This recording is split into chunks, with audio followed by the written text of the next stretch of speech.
sacrifice, my open heart. I offer up my life. I look to you, Lord.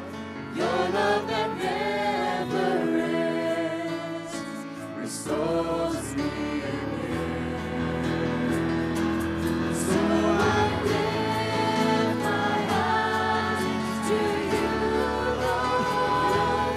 In your strength will I break through, Lord. Touch me now. Let your love fall down on me. Oh, your love smells all my fears.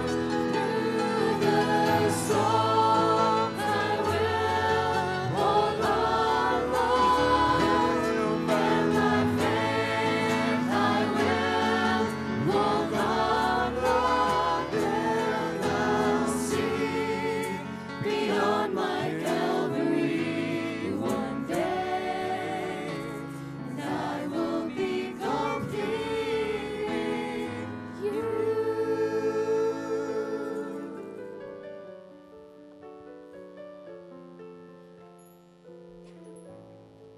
God is hier teenwoordig.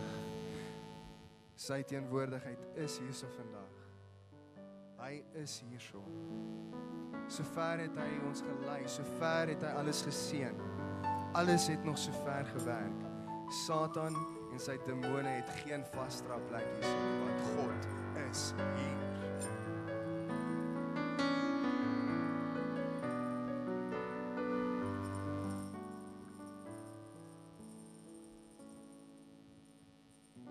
God is hier teenwoordig. Laat ons bid en nader. Hier waar ons voor hom vergader.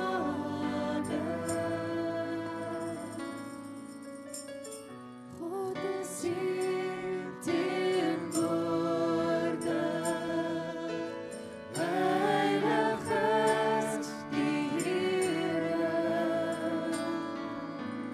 buig in stilte om te ere.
Redeeming Grace, our theme song this week. And our prayer is that you will experience Christ's redeeming grace, that you will remember what it's all about.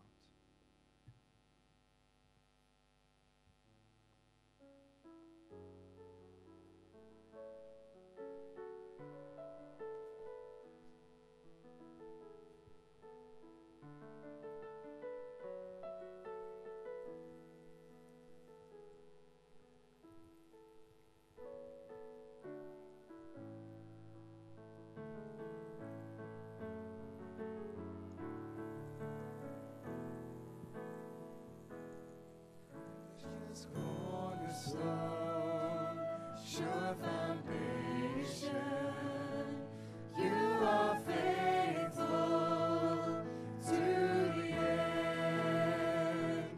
We are waiting on you, Jesus. Let your grace abide in us. Precious cornerstone, sure foundation, you are faithful to the end. We are waiting on you, Jesus. Let your grace abide in us. Let the glory of your name be the passion of the church. Let the righteousness of God be the holy flame that burns. Let the saving love of Christ be the measure of our lives. And your grace reveal to us.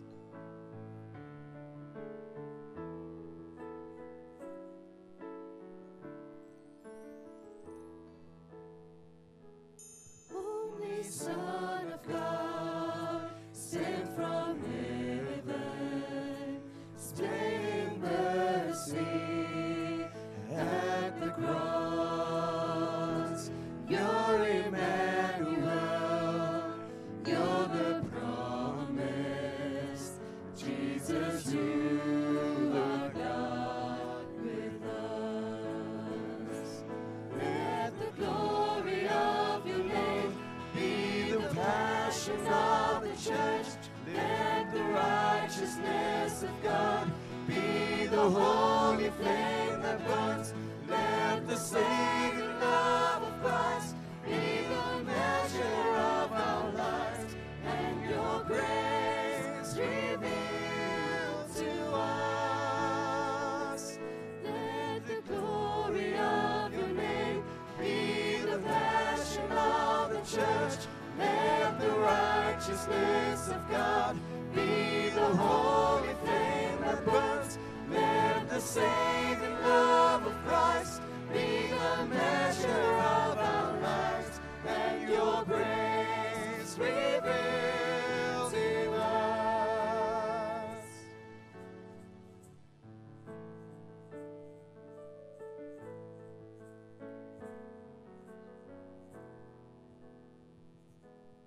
When this passing world is over, we will see you face to face.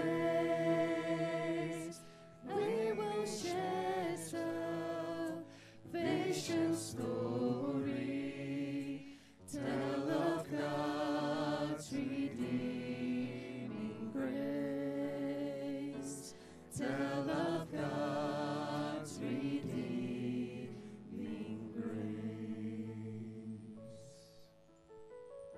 Thank you.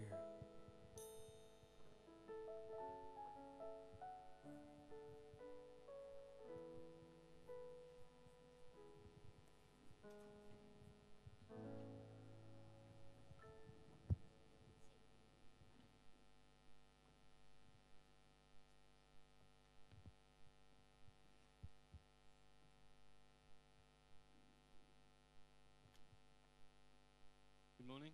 Morning. Morning. Morning.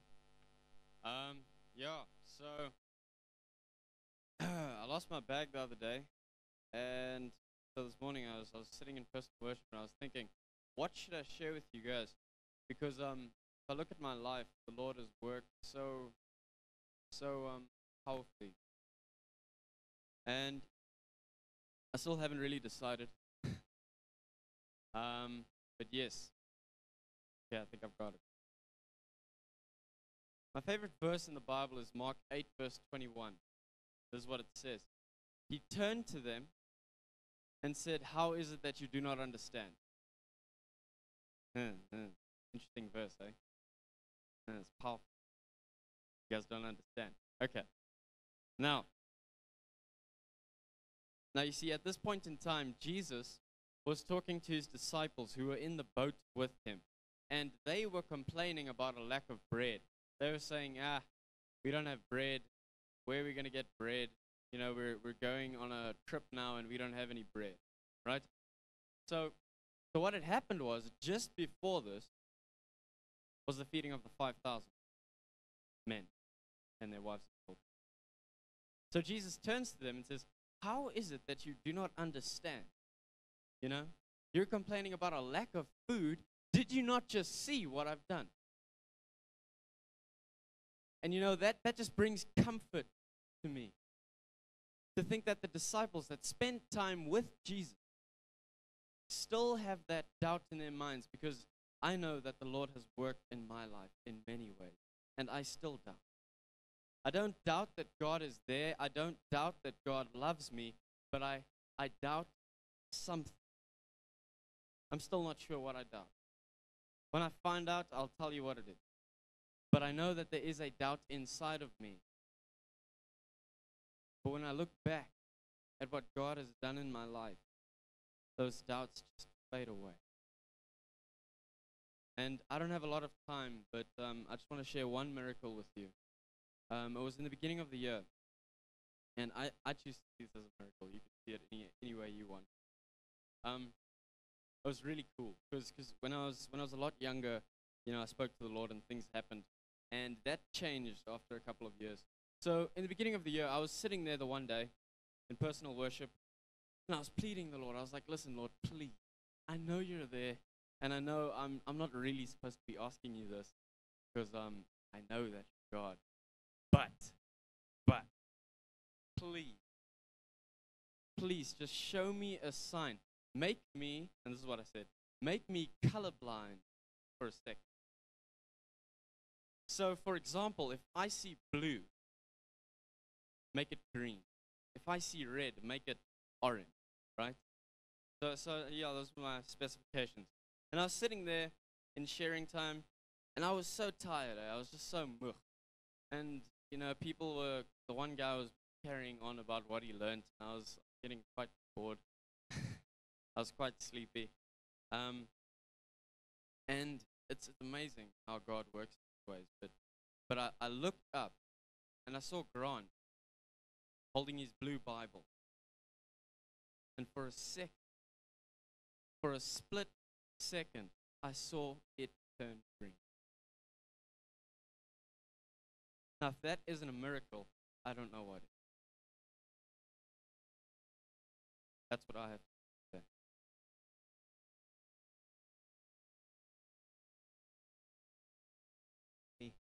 Where's the pastor? Michael? Here we go. Come to the front. Now, all of you get to know each other, but we also want to get to know the pastor better. So we have a few questions again. But first, we're going to start with your question. So is there anybody with a question that they want to ask the pastor?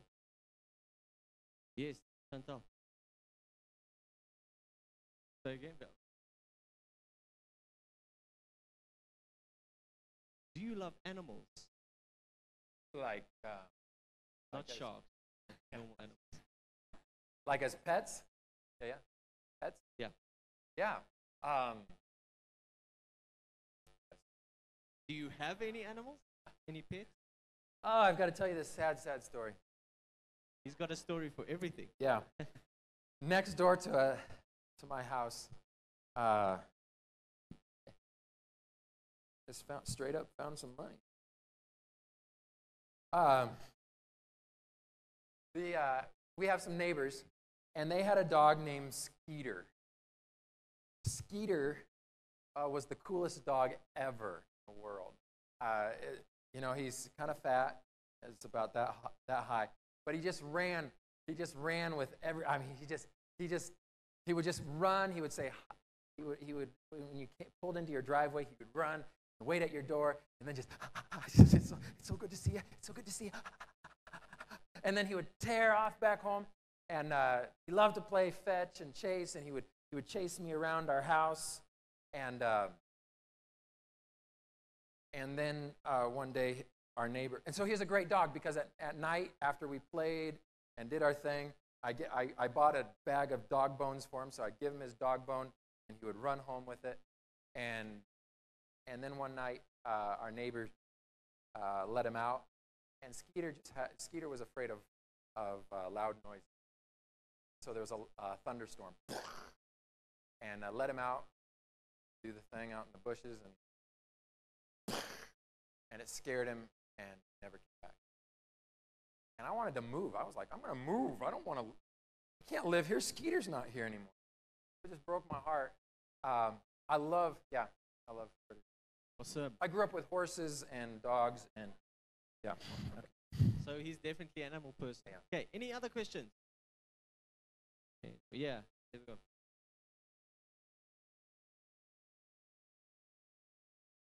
My Favorite part of scripture or verse, and why?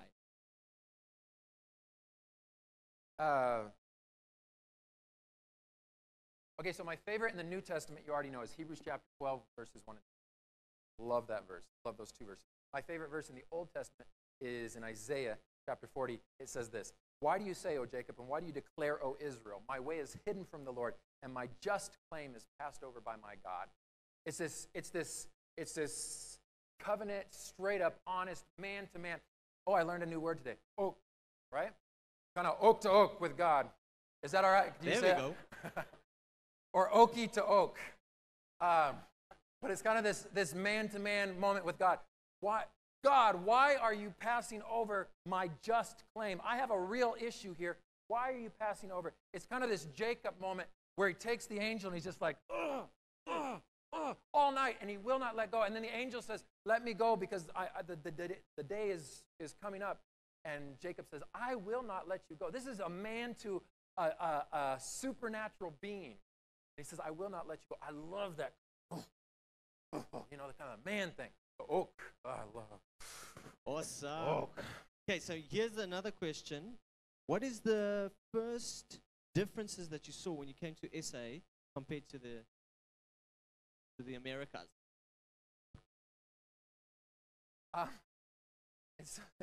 Okay, so something that's very, and I've got a couple of embarrassing things that have happened in here, but something that is just very embarrassing, and I know I've been to other countries that do this, but the whole driving on the opposite side. So I have these nice people, a mother, last Sabbath, a mother and her little children were, said, do you have a ride to church? I said, no. I said, oh, well, you can ride with us. I said, okay. And then I walked around to the driver's door. And she's just like, she's like, no, I'm going to give you a ride. Oh, thank you. So I do that. Everybody says, hey, you want a ride? And then I walk to their driver's door. And it's really that's very forward. I mean, really? The nerve? So that's, yeah. But here, check this out. As far as all of my conversation, I am just completely like, wow, invigorated that many of the experiences and the journeys of individuals here simulate what I. So I don't know that there's a lot of cultural things, but our personal journeys reflect so much. Cool. Okay, now here's the last question. How did you meet your wife? Tell us that story. Oh yeah. I'm gonna go because it's gonna be a long one, and then you go. Hey, but I might need like an illustration, like I'm not gonna be your wife. Like, so I came to her. I'm not that kind of a MC. So okay, this is a very good point. I was in college, and actually I was getting my master's degree at Andrews University. And I got onto campus, and I wanted to join ministry. I wanted to be involved, do something for God. All right, so take notes. Point one, wanted to be involved, do something for God. So I go and I join this ministry that's doing Bible studies on Sabbath afternoon, college students. Bible studies Sabbath afternoon. It actually was born out of a movement that some of you may have heard about, and I would invite you anytime you get a chance to attend. It was born out of the GYC movement. So they brought it back to Andrews University. They said, let's do something that impacts our campus. Let's do something that impacts our world. So they started a Bible study, and I came, and I said, wow, I want to be involved in that. So I started being involved, and then one Saturday afternoon, they said, hey, by the way, tonight, we're all going to get together and have a fun Saturday night at Melanie's house. Hey, what's the address? Okay. So they said, after the Bible study, join us there. So after the Bible study, I give it the fair amount of time. You don't want to be like the eager beaver, the socially awkward. Okay. So then I show up at this house, knock on the door, and the girl answers, and you do this quick scan, see who's there. See, there's not a soul there. Her and her sister. And I didn't know them. They didn't know me. I said, I was invited to come to. Apparently when they meant after, they meant really after. Like, go home, eat supper, whatever, later that night. I didn't get the memo. So I was there. I gave it a little bit of time. So we had this very awkward conversation, and I kind of get a little, you know how it is, guys. You get nervous around pretty girls, so you're just like. So I wouldn't sit down. I wouldn't take my shoes out. I just stood by the door, and we had this very awkward conversation. And then at some point, a year or two before, I'd been told about a girl. Here's a story of a girl we think we should meet. Blah blah blah. Never met her. Didn't think anything more of it. Went on with my life. And then we're asking questions. So who are you? Blah blah blah. And all of a sudden, she says some things that I'm like. I said, oh, so you're and she's like, how do you know this about me? And I'm like, this is the girl I've been told about. And so then I left. I was like, so that was our first meeting. Go. Oh, that was our first meeting. Yeah, is that the end? Okay. Oh, my whole point about, the whole taking notes part is, check this out. I know how you get all Twitter-pated, the little things in your heart jump in the stomach, and your stomach turns over. And I know that blah, blah, blah, blah, blah. But listen to me. If you are not married, if you are dating, courting, engaged, thinking about romantic endeavors, just know this, that it is a beautiful, beautiful experience, and it is wonderful in all of its aspects. But do not shortchange yourself. And I said something to you girls the other. I'm serious. Don't settle for less. You say, no. I've been to YouthFest 3. By the way, that's not why you come. But you say, I've been to YouthFest. I know the Seventh-day Adventists in South Africa. There's not this is the best option. Well, I don't believe that. Number one. Number two, God will bring you somebody from somewhere else. You say, I live in a little church. There's nobody there. I've got to take what I can get. You don't. God will bring somebody, and it will be some. You all have this list, right? It needs to this. But at some point, God will bring you somebody that makes you throw away that list. Wow, better than I. Don't settle. Not settle. If they're not engaged, this is what I was. If they're not checking off, you see somebody, you're like, wow, kind of, or wow, she is. Say, hey, you're just getting to know them. Say, hey, how are you doing on your, how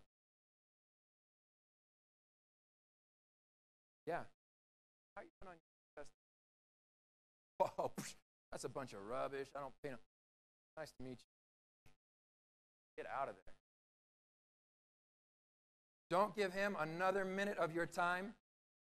Don't pay no attention. No, seriously. Where's Heino at? Wherever he's at. He's saying amen. Oh, there. Amen? Amen, Heino. Yeah. No.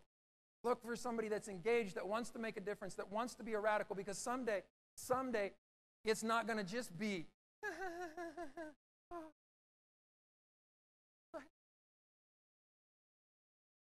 All right. Father in heaven, bless us as we study today. We move into the Bible and we understand just another picture of Jesus. We pray for your blessing, the Holy Spirit to have full control in the name of Jesus. Okay, so we're going to Matthew, right? We're in the closing scenes of the life of Jesus. Every morning we're taking a look at Jesus. In the evening we'll look at some of the radicals.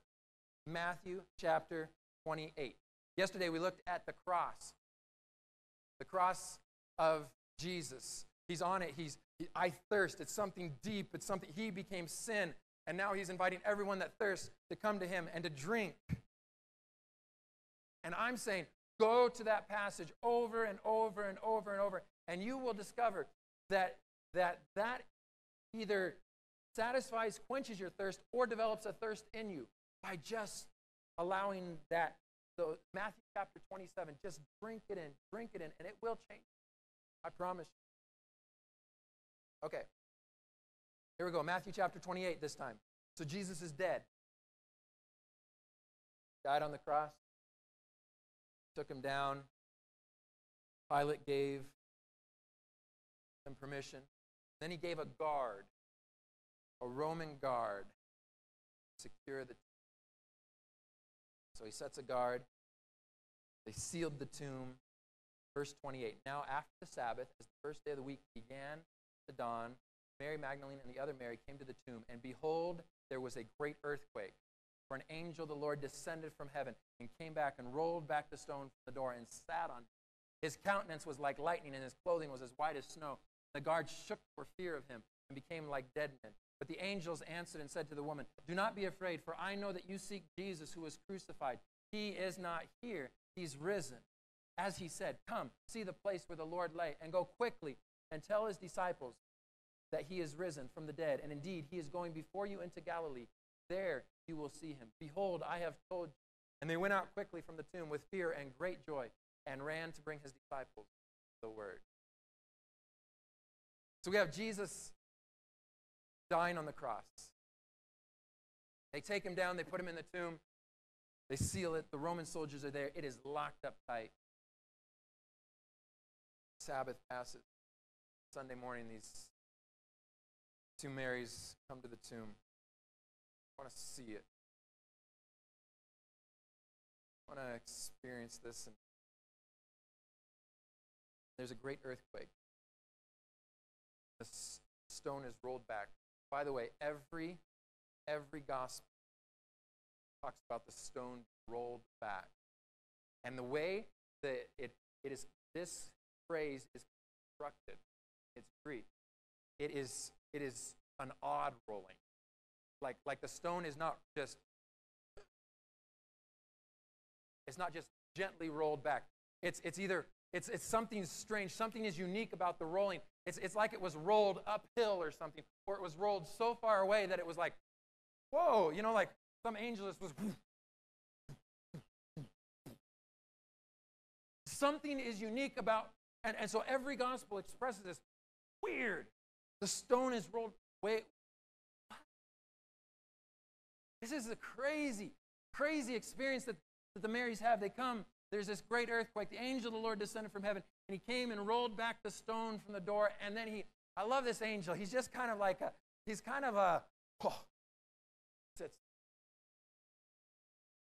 About that. Yeah, really? Because I guarantee you Satan did everything in his power to secure that tomb. If he had thought that 100 more Roman soldiers should have been there, he would have put them there. So he secures the tomb. It's an impossible situation. There's a dead man inside, then the stone is rolled, then it's sealed, and then it's guarded. You want to talk about impossible situations? That's impossible. But one angel comes back, rolls away the 100 Roman soldiers fall like dead. That's crazy. That's radical. I mean, that's big. But here is the problem. It's a problem for us. A dead Jesus is good news. A dead Jesus is good news for us. Why? Because that means someone died for our sins. So we can say, last night, praise the Lord, someone died for our sins. I don't have to die. But here's the problem. A risen Jesus, that's a whole nother story. Because now, this Jesus who died is now resurrected and is alive this moment. No. Last night, tonight, every moment. This Jesus who died for your sins is now alive. Okay, just think about this in human-to-human terms. You are dying. You're dying. Yeah. No, I ate breakfast. Nice your kindergarten. Right? Good. And yeah. Okay, good.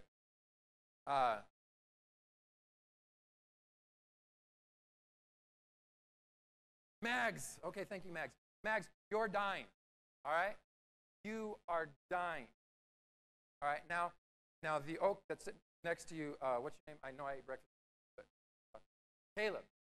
All right, so Caleb, you know that Mags is dying, and you say, I'll take your place, and Mags, he takes your place. All right? But the problem is, so now you're saved. That's good news. Mags, you were saved because someone else took your spot. But what if he comes back to life? What if he died for you? Let's say last year YouthFest he died for you. Now this year he's sitting next to you. Does that weird you out? Like, oh man, this man right here, I mean, he died for you. Would that change at all the way you interact with please, right here. You wouldn't be able to, and let's say, probably not, but you're tempted to do something wrong, right? You are seriously tempted. Something that you know is bad for your life. It's a poor decision. And he calls you on the phone. Hey, what are you doing? What happens to that temptation? It's like, no. I just want you to know I am living my life for the fullest, right? Right, Max? That's the difference. That's the difference that a dead Jesus versus a live Jesus makes, because it's good news. Thank you, Jesus, for dying for us. But the Jesus that died for us is now alive and sitting right here.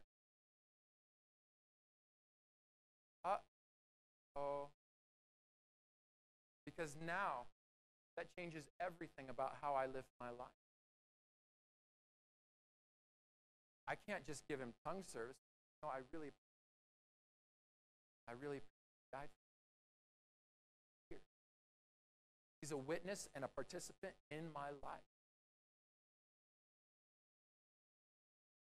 Does that make sense? Did you see how that changes everything?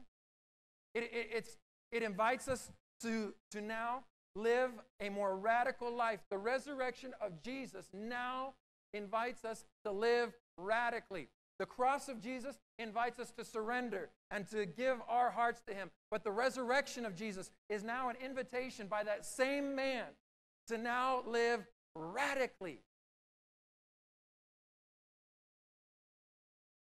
I think of the legend for North and Central and South America. The legend of the conquistador, Hernando Cortez, who in 1519 landed on the eastern shore of Mexico.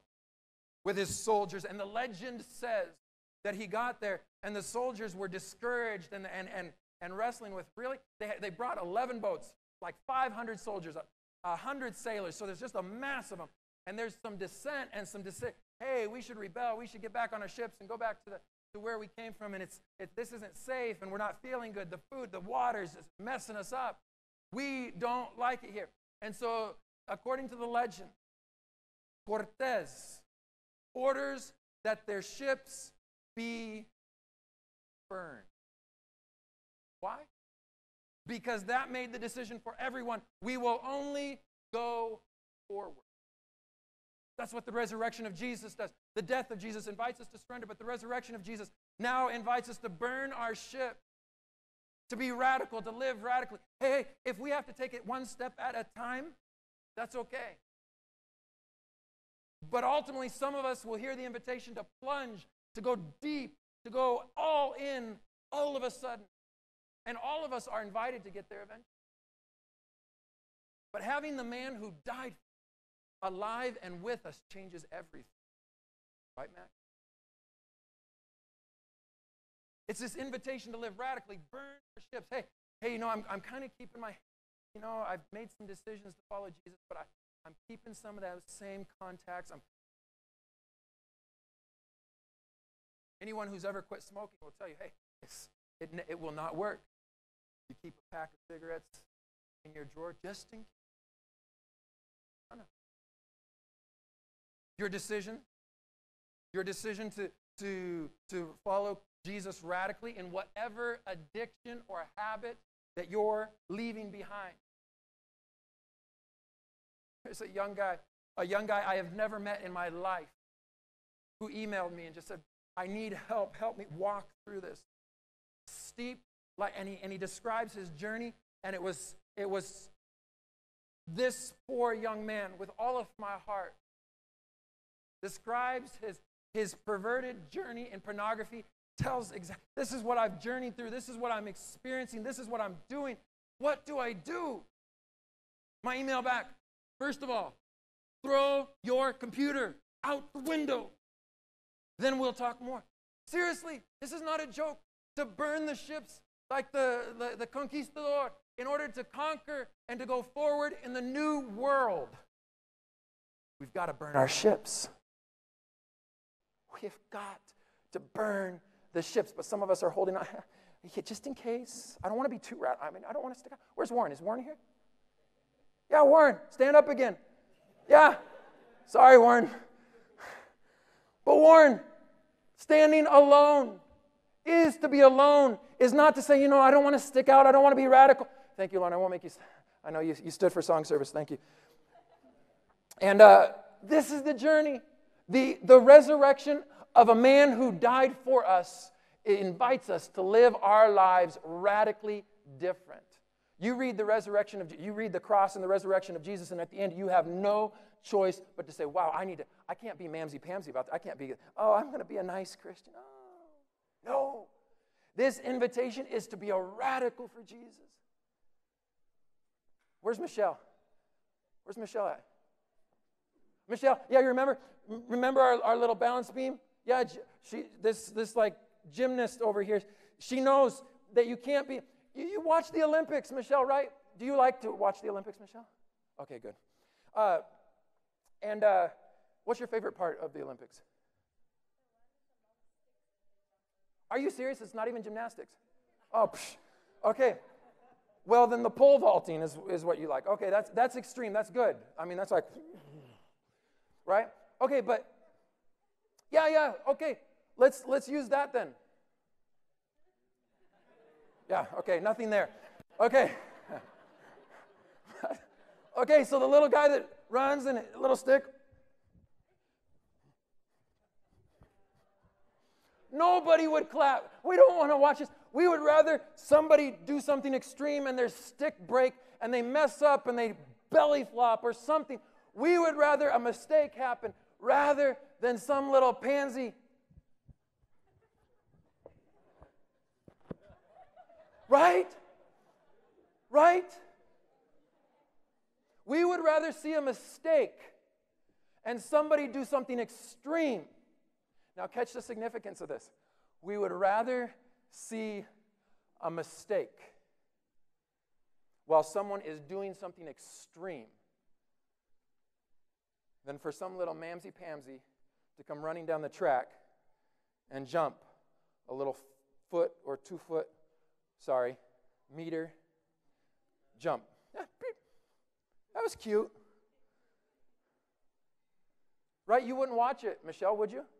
You wouldn't watch. We wouldn't come to your show on Saturday night, Michelle. To be quite honest, if you guys just did the little, and then you did the bow, and we're like, oh, please. No. We want somebody to stack those chairs up like, well, I can't tell you what they do, but, because it's a secret. But we would rather see a mistake. Here's what the devil does, though. He says, God would rather you not see a mistake. He would rather you play it safe, and so you can be good. Just be good. No, God isn't looking for good. He's looking for someone that will do radical, extreme. And even if they make a mistake, he's happier with them to do that. God is okay if you make a mistake. God is okay if you fall. Every coach, the gymnastic coach, every coach would be the same way. They would rather you try to do the extreme and make a mistake than do the little cutesy. God's the same way. He said, come on, guys. Come on, Warren. Come on, Michelle. Come on, Mags. Come on. Do something radical. Live for me with all of your heart. Be an extremist. Be a radical. And it's okay if you make a mistake. It's okay if you make a mistake. Hallelujah, because we make mistakes.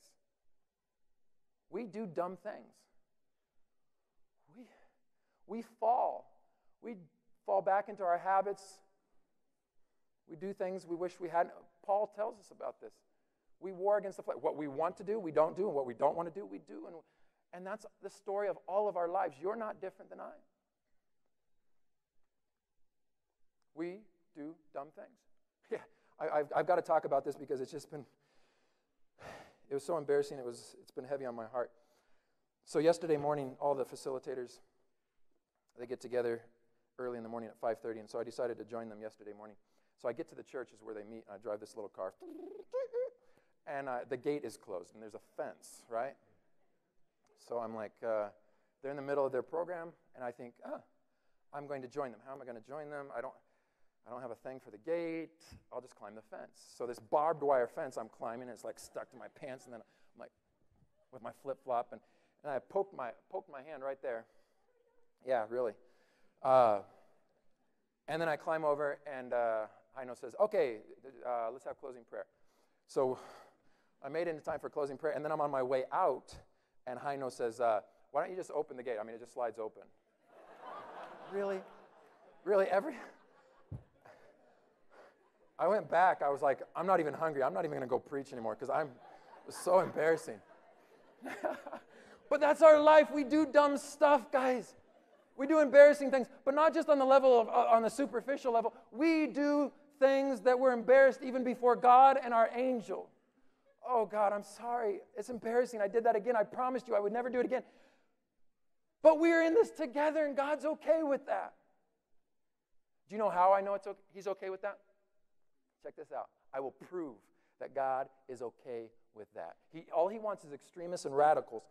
He's okay, though, if we do embarrassing things and fall once in a while. Of course, He would prefer that He's working in our lives to the best. But He's okay if we fall. Here's how I know. Check this out. Christmas story. Jesus is born in a stable, and who do the angels go announce the good news to? Shepherds. Considered the lowest level of society, the ones who couldn't be trusted, the ones who were questionable, not of good reputation, the angels announced the good tidings to them. All right? What about His death? So His birth. What about His death? You remember, Jesus is dying, Matthew chapter 27, verse 54. It at the end. He's already called out. He's already called out. The people have passed by. The chief priests, the people wagging their heads, mocked him. Everything's already passed. And then there's a man who looks at the cross and says, surely this was the Son of God. Who was that? It was a Roman soldier. No, just like the saliva, just like collecting your mouth. A Roman soldier. I mean, the worst, the oppressor. If there was anybody that had things wrong with their life, it was a Roman soldier. No morals, no ethics. A Roman soldier is the one that declared Jesus as the Son of God on the cross. All right, what about his death? So he dies. What about his resurrection? Here come, who is it that comes again? Who comes to the tomb? Yeah. Who is it? Mary, Mr. Birthday Boy yesterday. Mary got it. Mary and Mary, all right? So Mary and Mary come. Now this isn't terribly significant in our language, but we understand that if you wanted to get the news out, there were certain people that you would want to get your news to because they were trustworthy, they were respectable, they were considered the authorities. And so you wouldn't choose shepherds, you wouldn't choose a Roman soldier, and you wouldn't choose women. No offense. But in the culture, that was not the best way to advance your cause. Hey, I'm going to, okay, shepherds, you're going to do it. Roman soldier, got it. Women. All right, now we're going to build a kingdom.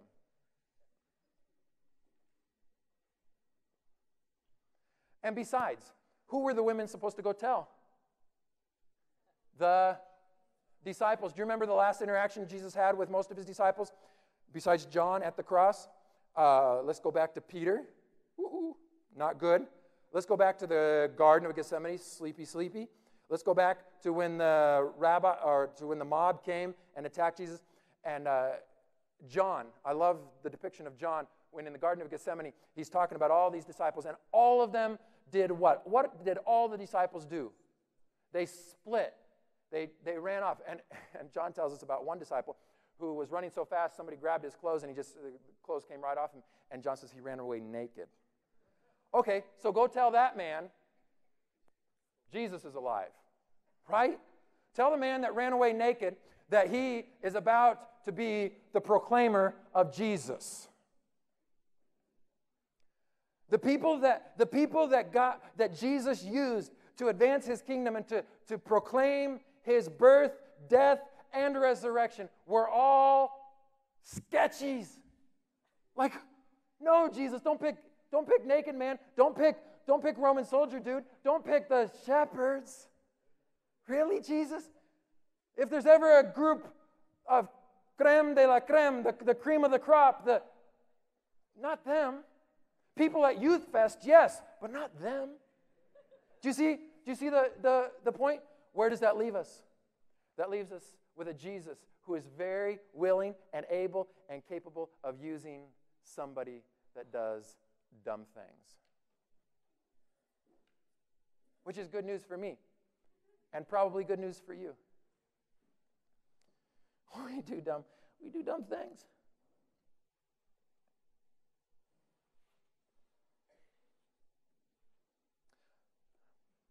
That play last night. Years ago, I was at a play. Wasn't part of it, just attending, watching it. It was the play of Jesus' death, his resurrection, the passion, the final moments. We had this little boy. He had a giant attitude. I mean, he got off, the bus brought all these children from the inner city. I mean, they brought him from like Philadelphia and Pittsburgh, these big cities in Pennsylvania, and he was just kind of a rebel rouser. He got off the bus. I mean, he's about this high, literally. I mean, he's just a short little guy, and he has these big leather Wolverine work boots, right? Basketball shorts, and then this little tank top, and he's just like. His name was Gabe. So Gabe was always a problem. All week at the camp, he was a problem. But that final night when they did this play, he's sitting, and I was assigned that night to be like his personal bodyguard.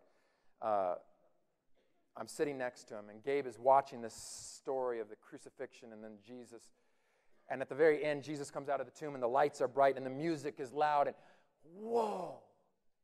And then the lights fade, and the music fades, and Gabriel stands up. He's like, "That's the greatest story I've ever heard. Would you tell it to me again?" And it hit me. Little Gabe had never heard the story or seen the story of Jesus. In his inner city, he wasn't a Christian. He was just brought out to this camp. And for him, this was fantastic, that there was a Jesus who had died and is now resurrected. This is great news. He wanted to hear it again. And there are people out there that still need to hear it. Who's going to tell them? Not me. I don't know anything about the Bible, really. I'm kind of shy. I do dumb stuff. I can't even kick my habit. I've got some issues I'm still working with. I have issues from the past, family issues, whatever. I'm poor. I'm handicapped in whatever way. I have abuse. No. If you fall into any of that, you kind of sound like the people that Jesus chooses to use. Let me tell you my favorite love story outside of my experience with my wife. All right, so this is my favorite love story ever. And it's mine. I mean, it happened to me. I was 7 years old. I lived, I still remember the address, 108 Charles Street. That was the address of the house. And I was 7 years old, and my mother, I have two sisters, a younger sister, bright red hair, an older sister. Great people. But you know how it is growing up. So my mother says, "We're going to go to the church this week, and we're going to go to Vacation Bible School." Do you guys have Vacation Bible School here? Okay, so you know what that is? Okay, so we were going to Vacation Bible School. It's the little program at the church once a week during the vacation that you come to the church and you do programs, you listen to stories, you do activities, sing songs, and it's kind of like a mini version of YouthFest, right? Right, for little guys. So we go to the church every day, and it's in the afternoon. It's about 4 o'clock in the afternoon. Every day we go to the little church, and we're going to Vacation Bible School. And it's very exciting. We're listening to stories, doing activities, and one of the things to do was to do a craft, to make something. And the teacher paired us up. Okay, you two work together, you two. But you two wasn't just any you two, it was me and the most beautiful little girl I have ever seen in my life. I was just nervous, and we got paired up. That meant we got to share the same glue, the same scissors, the same pencils, the same materials. So I would, of course, let her use the scissors first, and then I would use the scissors after her, and it was just a wonderful craft time every day. Same partner. I couldn't wait till craft time. This little girl's name, I still remember it, Lana. Lana, just round face, long hair, just beautiful, the most beautiful girl I'd ever met in my 7 years of life. And so I was Twitter-pated. I was just beyond myself, and then we got to be partners. And one day, the teacher said, "Today we're going to build a frog hut." You guys do that here in South Africa? Frog huts? Not so much, huh? Well, I had never done it. I've never done it since. I've never heard of it since. But this teacher had the idea that we were going to, on a wooden platform, we would take a mesh, kind of a net, and build kind of an igloo. It was kind of a stiff net, so we would build an igloo, and on one side there was another board with a little hole and a cork. So the idea was you build an igloo, and you catch a frog. Put it in your little hut, put the cork in, and then you have a frog in the hut. Right? All right? So we're building frog huts. We build our little frog huts, little hole with the cork. Nice, good. And then we go. Teacher lets us out for 15 minutes to go find frogs outside the church. And the boys, we knew where the frogs lived. I mean, we knew the rocks they lived under. We knew, okay, there's frogs right there, no frogs over there, frogs there. We're looking, 15 of us looking around, looking for frogs. Oh, where are the frogs? Frogs. No frogs. After 15 minutes, the teacher calls us back in. The only person that had a frog in their hut was Lana. She was the only one of 15. All the boys. Lana comes carrying in her now occupied frog hut. The rest of us, empty, no, boring, nothing in there. Frog huts. At the end of that day, it's the second day of Vacation Bible School. It lasts for 5 days. Lana says to me, she says, she called me Mikey. Mikey, yeah. Uh-huh. Mikey, will you keep my frog?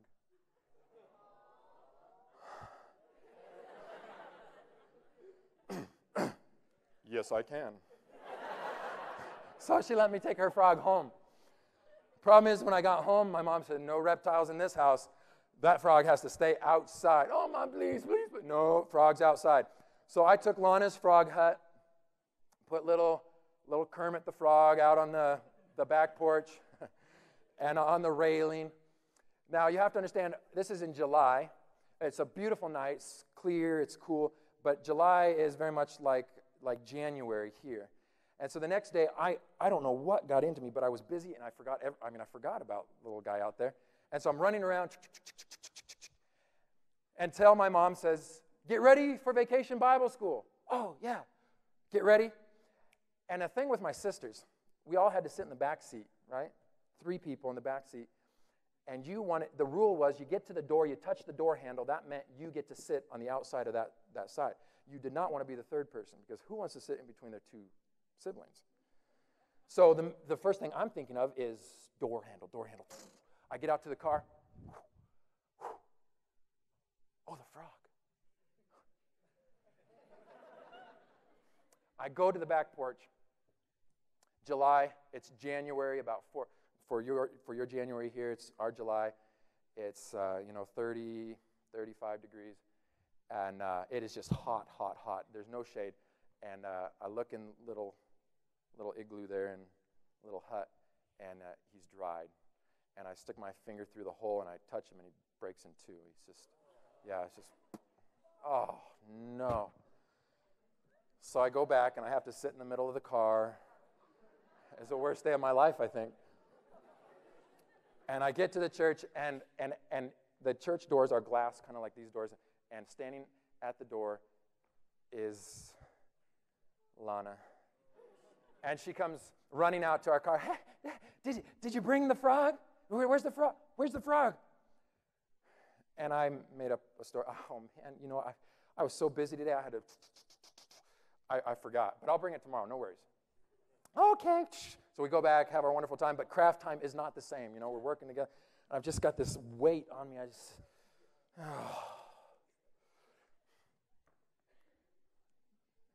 Go home that night. I spend the entire next day, cancel all of my 7-year-old appointments, Everything's clear.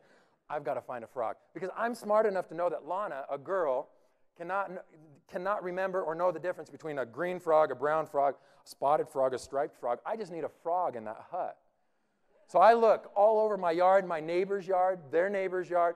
I'm looking all up and down the street looking for a frog, and there's not a frog in Oregon. So I come back, go to VBS. It's another bad day. She's waiting at the doors. Comes running out, beautiful smile that would just melt your heart. She comes out, did you bring it today? Oh, Lana, you wouldn't believe it. I'm so silly. I forgot. Again, can you believe it? Oh, she said, oh, okay, it's okay. But remember, tomorrow's the last day of VBS, of Vacation Bible School, and so you need to bring it. Don't forget. Oh, I won't, Lana. So the next day, I look for another frog. I cannot find a frog. That night, Vacation Bible School, the very last night, I go to the church, and there's Lana. I get out of the car. She comes trotting up. Hi. did you bring the frog? I said, oh, Lana, you wouldn't believe it. You wouldn't believe it. I was at home, and I was thinking about, and then she stuck her little finger in my face, and she said, you killed it, didn't you?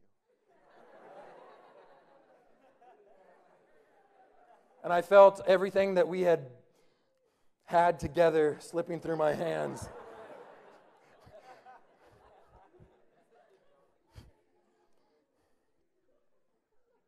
And I thought about my options. I could cry. That usually helps with girls. But there's no way out of it. I mean, I've got to tell her the truth. And so I just hung my head and I shook it. I couldn't even look at her. What happened next? Lana grabbed me by the shirt, by the sleeve of my shirt, pulled on it. And she said, you know what?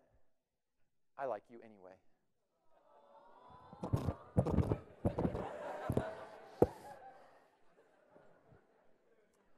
I don't know where Lana went. She moved away that summer. I've never seen her since. I wouldn't know if I would see her. Someday, I pray. Quite literally, I pray for Lana. I pray that she'll be in heaven because someday I want to say to Lana, thank you. Thank you for showing me a picture of Jesus. That's never left me. I killed your frog, Lana. That's okay. I like you anyways. And it's not, as we use the term of love with Jesus. Jesus loves us anyway. But it's almost like we've become calloused to that term. But now I want you to just think for a moment that you have done that dumb thing again. You've done something stupid. You've acted and surrendered to the devil again in some way. You've returned to a habit. You've done something you know was wrong. You've done it, and Jesus comes to you, and you can't, no, it's not going to work this time, Jesus. And yes, we know in the theory of it all that he loves us. But what about Jesus looking into our eyes and saying, you know what? I really like you. I like who you are, and I made you who you are. I know you fell and you did something dumb, but I like you. And I can still use you. Lana gave me a picture of Jesus. If God wants to send shepherds to announce his birth, if he wants to use a Roman soldier to declare him as the Son of God on the cross, if he wants to use some women and some disciples who can't get their act together or their clothes on right to announce that he is a risen Christ, then he can use you. You, the one that does dumb things, that falls, he can use you. Warren, to be a radical, extreme, yeah, you'll do dumb things. But he likes you anyway. He likes you anyway. And he'll use you. But you've got to choose him. I want you to know that. And I want to end on that. We have some music coming up somewhere. It's going to come up and do a music. But I want you to know this. While they sing, you've still got to choose him, because some of you here have not chosen Jesus completely. You haven't chosen baptism. You haven't chosen full surrender. And there's going to be an invitation. There's going to be an invitation to do that. Not right now. But we're going to extend that invitation. I want you to be ready. Don't worry about your dumb stuff. He likes you anyway.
Good morning.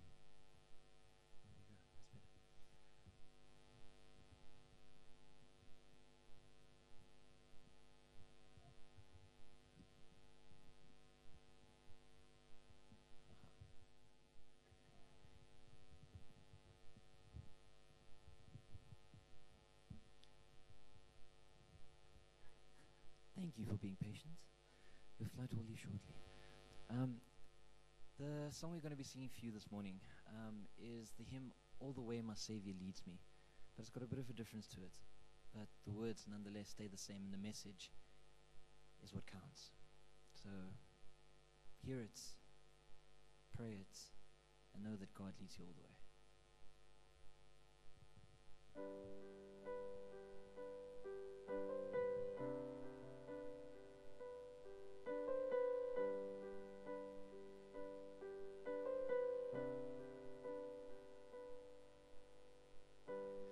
All the way my Savior leads me. What have I to ask beside? Can I doubt His tender mercies? Who through life's been my guide?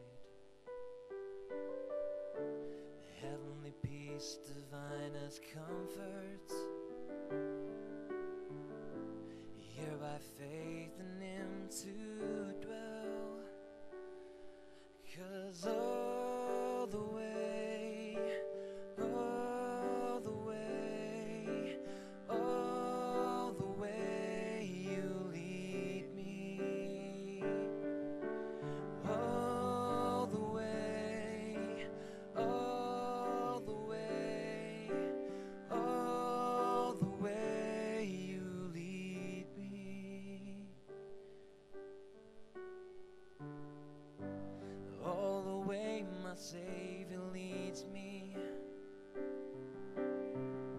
It cheers each winding path I tread. It gives me grace for every trial, feeds me with the living bread. And though my weary steps may falter, and my soul athirst may be, all the way, all the way, all the way You lead me. All the way, all the way, all the way You lead me.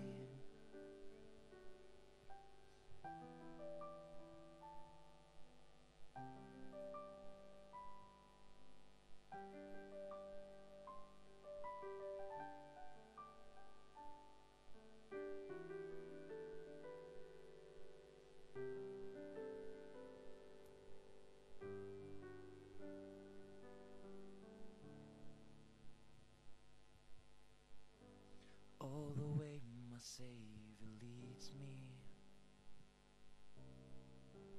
Oh, the fullness of His love, perfect rest to me is promised in my Father's house above. And though my weary steps may falter, and when my soul athirst may